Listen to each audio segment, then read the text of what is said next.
as perspectivas de futuro depois do recado das urnas na entrevista do dia com Maria Lídia Flandali. Para essa análise e entrevista, o cientista político Marco Aurélio Nogueira, professor titular de Teoria Política da Universidade Estadual Paulista, a Unesp. Obrigada, professor, por estar conosco. Bom, mas antes de nós falarmos do recado das urnas, eu gostaria que o senhor falasse sobre um clima de tensão que está aí instalado pelo temor das delações premiadas das empreiteiras, principalmente da Odebrecht. O Brasil mergulhou novamente em clima de crise política e institucional? Olha, eu acho que mergulhar na crise talvez seja uma expressão exagerada, porque a rigor nós nunca saímos da crise, né? Nós ainda estamos em crise e creio eu que permaneceremos em crise até 2018. Só que não é uma crise de caráter institucional, é uma crise que tem a ver com o funcionamento do sistema e com a relação do sistema com a sociedade, com os vários interesses organizados da sociedade, sobretudo. Então é como se a gente estivesse assistindo a uma reprodução de uma distância entre a sociedade e a política que acaba gerando uma espécie de entrega do sistema à sua própria loucura. Então o sistema enlouquecido, sem ter o respaldo da sociedade, ele acaba por, de certa maneira, funcionar de maneira inadequada. Agora, acho que poderia se acrescentar também o fato de que nós temos no Brasil hoje um governo recente e traumatizado pelo modo como foi eleito. Agora, esse governo recente e traumatizado, usando as suas expressões, Michel Temer perde força nesse clima de vulnerabilidade pelo que as delações premiadas possam trazer? Sem dúvida, eu acho que perde sim. Perde porque uma parte desse processo vai explodir na área governamental.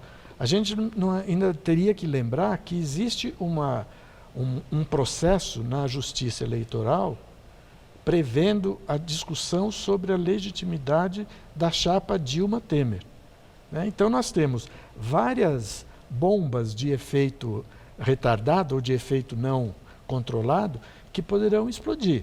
Se isso derrubará o governo, eu acho que é uma previsão impossível de ser feita e, do meu ponto de vista, é uma previsão exagerada, mas que vai causar muito ruído, muito desentendimento, muito mau funcionamento da área governamental, eu não tenho dúvida disso. Bom, agora vamos falar desse recado das urnas, né? Toda vez, após uma eleição, a gente olha o cenário político para ver que cenário que foi composto com o resultado da votação. O que foi que nós vimos? Aparece PSDB, PMDB como os partidos que se saíram melhor e o PT expressivamente esvaziado.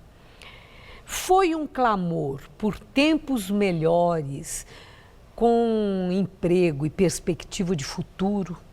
Ou foi um grito de protesto contra a corrupção escancarada pela Lava Jato? Olha, talvez a gente possa juntar as duas coisas. Eu acho que foram as duas coisas, né? Eu acho que houve muito protesto, houve uma espécie de manifestação clara da população, refletindo a sua decepção em relação aos governos dos últimos 10, 12 anos, particularmente em relação ao governo Dilma, né, que produziu uma mudança muito brusca no ritmo que o país esteve acostumado a viver nos governos Lula.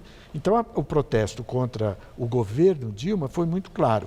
E isso, inevitavelmente, repercutiu na votação do PT, né? E isso é uma coisa que o PT pode utilizar para se rever e explicar o que foi que aconteceu. E essa situação das urnas é o elemento que mais favoreceu o governo no quadro que a gente está vivendo. Porque é um governo que está assediado por apurações judiciais, por delações premiadas, por discussões de processo na justiça eleitoral, recebe, de alguma maneira, uma espécie de oxigênio que vem das urnas, né? Porque as urnas, querendo ou não querendo, elas enterraram qualquer possibilidade de se manter vivo o discurso sobre Temer, um golpista, né? Temer, um governo ilegítimo. Quase ninguém mais fala isso. Quase ninguém mais fala. E a população, não que ela não esteja pensando nesse tema, mas ela não deixou que esse tema aparecesse na manifestação eleitoral. Ela não se identificou com Não isso, se né? identificou. Não se identificou. Exatamente. Agora, professor, pode-se afirmar que o Brasil deu uma guinada à direita e aí hoje vislumbramos um cenário político muito mais conservador? Olha, eu acho que aí a gente teria que fazer uma distinção. Eu acho que o Brasil, nos últimos anos, está assistindo a uma espécie de manifestação daquilo que a gente poderia chamar de conservadorismo dos costumes, né? Não é um conservadorismo de tipo político-ideológico, é um conservadorismo que se manifesta na área dos costumes. Então é uma espécie de conservadorismo de tipo moral, né? Que questiona certas políticas de direitos, que questiona certas políticas de proteção a minorias, que questiona a possibilidade de se ter medidas, por exemplo, favoráveis ao aborto, favoráveis à legalização. Questiona ou rejeita? Rejeita e questiona, né? Mas por Porque enquanto... o questionamento é válido, vale, deve, não deve, pode, não pode. Agora, a rejeição é um não para isso que antes era chamado de política progressista. Isso. Os Então, exemplos que o senhor deu. Que independentemente do nome que se vai ser rejeição ou questionamento, né?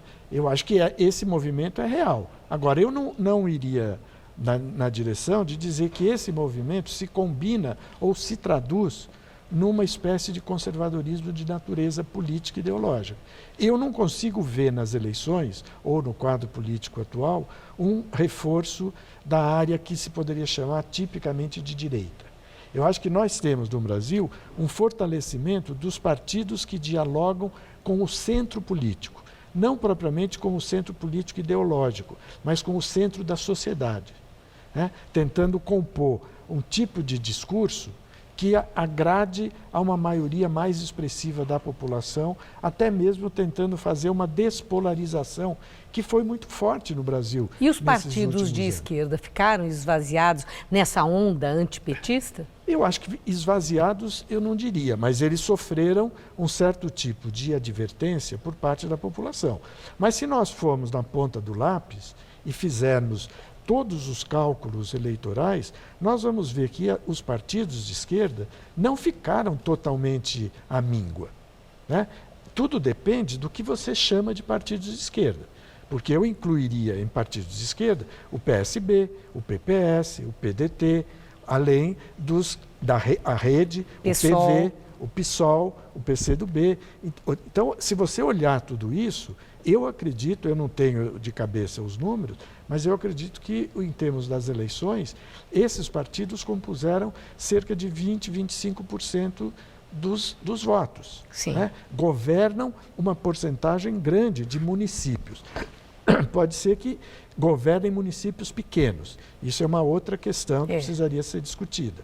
Porque o PSDB, por exemplo, nas eleições, passou a governar 30% do eleitorado brasileiro, né? Juntando mais 20% do PMDB, metade do eleitorado está com esses dois partidos em termos de votantes, de eleitores propriamente. Pegaram dito, as grandes cidades, pegaram capitais, as grandes cidades, aqueles municípios que são a joia da coroa, né? Os 92 com mais de 200 mil eleitores. Bom, eu agradeço muito sua presença mais uma vez aqui no Jornal da Gazeta. Obrigada, professor. Uma boa noite. Boa noite.